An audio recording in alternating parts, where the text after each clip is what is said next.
What's going on, everybody? Chris here with Clutter Reduction Junk Removal in Southeast Florida. We are in a white shirt today because we just got done offloading a bunch of pavers and hurricane shutters in the rain at our house that we got off of a job last night. And I wanted to not get my polo shirt all dirty, but we do have it with us in case we get a call while we are going to the dump. So I wanted to share my 2 cents on a couple of topics, just my opinion. One of them, I'm not going to get too far into it, but it involves Facebook groups and junk removal.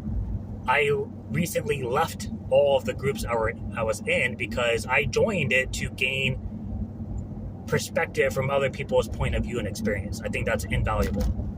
But I was seeing so much of negativity and complaints around different actions that our customers and potential customers take that it got kind of annoying because I think it's stupid to get upset about. At the end of the day, speaking of, this guy just asked me to pick it up for $50 cash. At the end of the day, a lot of people get upset when people post things on Facebook and offer up saying like, this is free, come pick it up, help yourselves, or selling this dirt cheap. And sometimes it's literally a pile of dirt, a pile of gravel, a bunch of bricks, pavers, even if they're not in perfect condition. And they're like, I can't believe these people are always trying to get rid of all this crap for free, blah, blah, blah. And I swear they're only upset because it's not business they're getting. Like, if you weren't in junk removal, would you react to the same way of somebody trying to get rid of something for free first? Be honest with yourself. Would you pay for your own services? I would never pay for junk removal myself, even prior to getting into this business, because of how damn expensive it is for what you are doing. I would find an alternative motive. Now, that's not always the case for all people.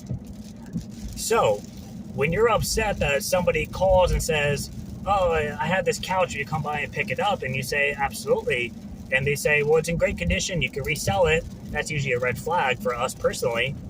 But when you say, we can definitely come out and pick it up. However, we do charge for pickup. We are a removal service, not a donation pickup. And they get offended or they get upset and they're like, oh, I didn't want to have to pay for it. It's such a nice couch. How much would you charge? And you say, oh, it's going to be $200. I'm like, oh my God, I have to pay $200. I thought I was going to be able to sell it for $200.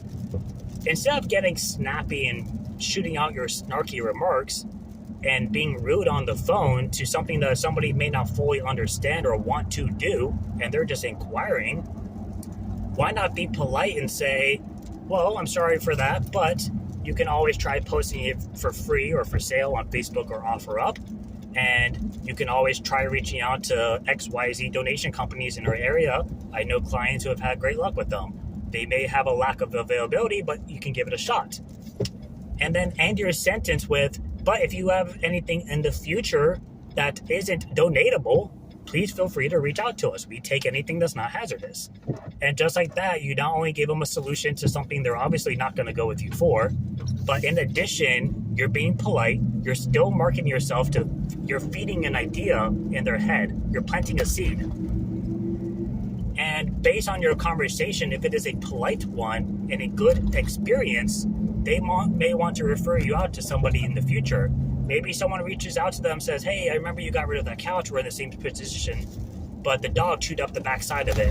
It's not major, but I don't know if the nation's going to want it now. Who did you use? And they may say, well, I use XYZ, but they were very strict about the condition of it.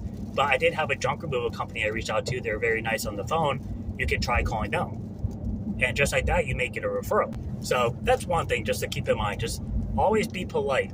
I see like people will take screenshots of their messages, people on Facebook laughing at them because they want to charge $200 to pick up something. And they're like, I could sell this. And it's like, that's fine. Let them be. Let them sell it. It doesn't affect you. Move on. And like those reply with some smart ass remark and then share it like they're, doing something special. And I personally just think that's dumb. I don't understand that. If I call a doctor's office and say, hey, I'm looking to have one of your surveys completed and I don't have insurance, but I'm expecting it to not be more than $200, and they're like, oh, ha ha ha, you're an idiot. It's going to cost you $700 out of pocket. Why would a doctor's office do that? They wouldn't. They would say, sorry, but unless you're going through insurance, this is the out-of-pocket pay. We can recommend you to somebody else. That's a common situation. Why would you do it any other way? So that's that.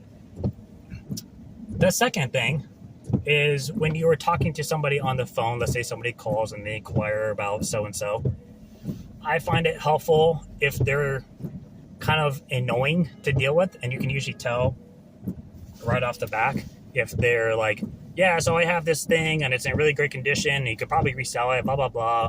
And I'm trying to get into my sentence of saying, well, we do pick up, but we charge for it, and they're not letting me speak. I go silent. Just like you would in a conversation person to person. If you're talking and somebody interrupts you, let them finish talking. Eventually, they're going to wait for a response because they're calling me for a service. I am then going to give out my spiel. I'm not going to sit there and try to interrupt them 10 times over. I'll let them talk, and then I'll get into my conversation. Because otherwise, you're going to get annoyed, and then you're probably going to be able to hear that annoyance in your voice. And whether your customer is in the right or the wrong, they're probably going to hear that annoyance and then think badly of you. So you always want to have that portrayal of a professionalism in everything that you do for business. I've learned that over time. I've talked to people on the phone and they're really annoying, like right off the back. And I'm like, why are you not letting me speak when you're inquiring to me? I have said that to somebody before years ago.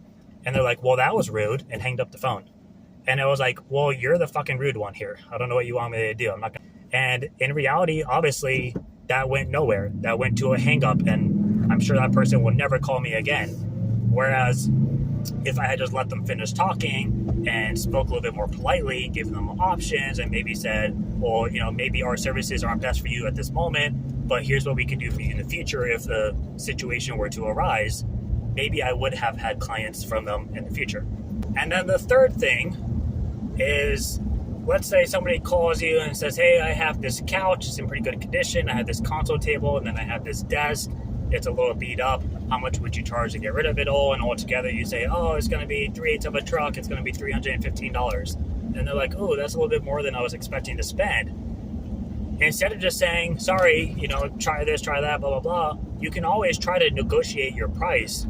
And instead, maybe instead say, well, given the size items, each item would qualify for our minimum pickup.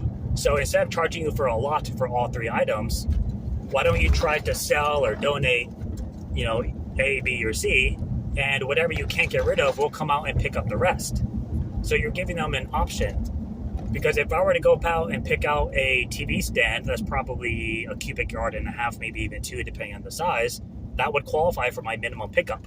If I go out to pick out a couch, however, that's probably 1/8 of a truck.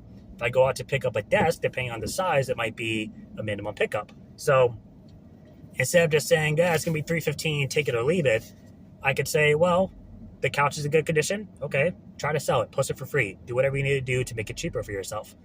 And then we can come out and pick up the other 2 items if you don't think those are likely to deal with and you don't think it's going to be worth your time handling. And then if you end up not being able to get rid of the couch in the future and you just need it gone, give us a call back. This is the price it'll be. You could always explain to them a little bit better that the more you take up in the truck, the cheaper the price actually gets. It's like a small buildup. The lower tier pricing is always going to be more expensive because you're trying to cover your costs for everything. Once you get to a certain point, it starts kicking more into profit. So if you can explain to someone that we can come out and pick up, item A and item B, and you can deal with C, and if you can't sell C, we'll come back and get it. You're just giving them a solution that at one is cheaper for them. It's kind of like a payment plan. Sometimes payment plans cost more in the end because of interest. So if they want to try to sell the couch because they really want to, and they fail, then they're just have to pay a little bit more money in the future. But at least they tried it first. You're letting the customer try to solve their own solution. So those are 3 things I found to be helpful, and I try to keep in mind. Sometimes I'm tired myself and I'm exhausted and I'm frustrated just in general and I have lack of patience and I'm not as polite on the phone. I try my best not to literally be upset with somebody though, but sometimes things happen. But try to stay professional if you can, and really push for those moments of trying to find solutions before you cause a problem. But we're pulling up to the dump right now, and I have to make some phone calls, so I'll see you guys next time. Bye.